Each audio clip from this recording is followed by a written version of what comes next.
कामचोर बहू। कांता बहन की 2 बहुएं थीं, बड़ी कल्पना और छोटी प्रिया। कल्पना का जैसा नाम वैसा ही काम। सारा दिन कल्पनाओं में रहती, ना कोई काम करती न कोई धाम। अरे कल्पना बहू, जरा अच्छी सी चटनी पीस दे, आज कुछ मजेदार खाने का मन है। पेट में जलन हो जाएगी माँ जी बुढ़ापे में, और वैसे भी मेरा काम करने का वक्त शाम का है, अब प्रिया को ही बोल दो। इतना कहकर कल्पना वहां से चली जाती है। कांता कल्पना के ऐसे रवैये से काफी परेशान रहती हैं।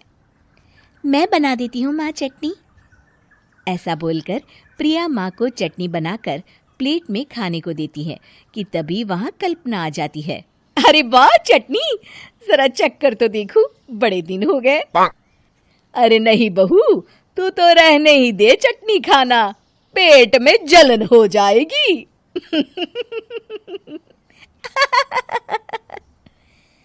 इतना कहकर कांता और प्रिया दोनों हंसने लगते हैं। कल्पना सारा दिन या तो मोबाइल में यूट्यूब देखती या फिर सोती रहती। उसका कमरा भी बिखरा और गंदा रहता। एक दिन कल्पना का पति अशोक उससे कहता है, अरे कल्पना, जानवर भी उस जगह को साफ कर लेता है जहां वो बैठता है, तुम तो इंसान हो, कैसे इतने गंदे कमरे में रह लेती हो? देखो सारा सामान यहाँ वहां बिखरा पड़ा है। ज्यादा अपनी माँ का बोल ना बोलो। हाँ, कमरा तुम्हारा भी तो है, गंदा लग रहा है तो साफ कर लो। पता नहीं तुम्हारे साथ मैं कैसे जिंदगी बिताऊंगा। इतना कहकर अशोक वहां से चला जाता है। कल्पना बस खाना खाने कमरे से बाहर आती और फिर से कमरे में चली जाती। इससे कांता बहन काफी परेशान रहती। एक दिन प्रिया कांता से कहती है, माँ, मैं सारा दिन काम करके थक जाती हूँ, आप कल्पना दीदी से कहिए ना कि सुबह और शाम का काम बांट ले। मैं तो अब सिर्फ एक वक्त का ही काम करूँगी। हाँ। अरे तू वो भी ना करना, एक बहू तो कामचोर थी ही, दूसरी भी आ गई काम ना करने के बहाने लेकर। तभी वहां प्रिया का पति रमेश आ जाता है। माँ, मैं देख रहा हूँ भाभी कोई काम नहीं करती, प्रिया सारा दिन घर और रसोई का काम करती है, अब कुछ करो ना माँ। कांता मन में कुछ सोचती है और कल्पना के पास जाती है। कल्पना फोन पर मेकअप करना देख रही होती है। कल्पना, तुम सारा दिन बस मोबाइल देखती हो, घर का कोई काम भी कर लिया करो। प्रिया सारा दिन काम करके थक जाती है। आज से मैंने फैसला किया है, एक वक्त का काम तुम करोगी, सुबह का खाना तुम बनाओगी और रात का प्रिया। आप लोगों ने काम को हवा बना रखा है। अरे पता नहीं थोड़ा सा ज्यादा काम करने में आप लोग घबरा क्यों जाते हैं। और हाँ, बहुत ज्यादा प्रिया की तारीफ मत करिए मेरे सामने, बड़ी बहू तो मैं ही रहूंगी। मैं कुछ नहीं जानती, कल सुबह मुझे वक्त से खाना चाहिए, रसोई में आ जाना, वरना कल से तुझे खाना नहीं मिलेगा। अगली सुबह कल्पना रसोई में नहीं आती है। वो देर से सोकर उठती है और बाहर आकर कहती है,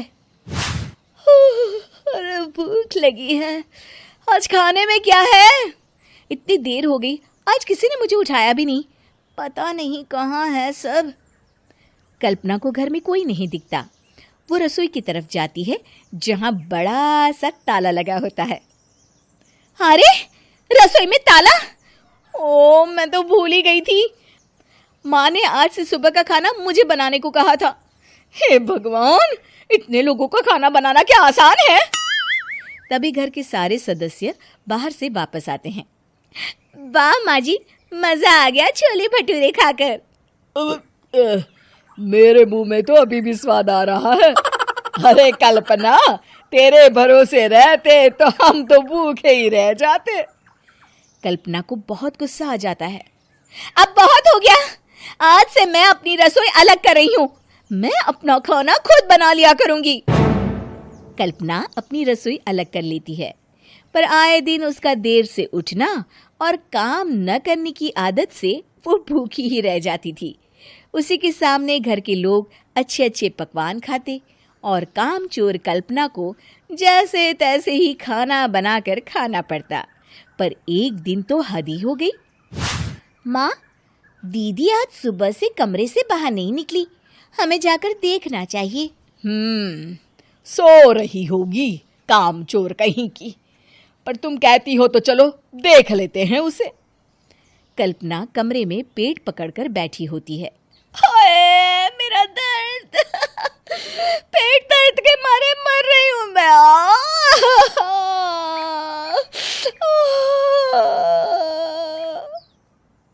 अरे दीदी, क्या हुआ? पेट में दर्द क्यों हो रहा है? डॉक्टर को दिखाया आपने?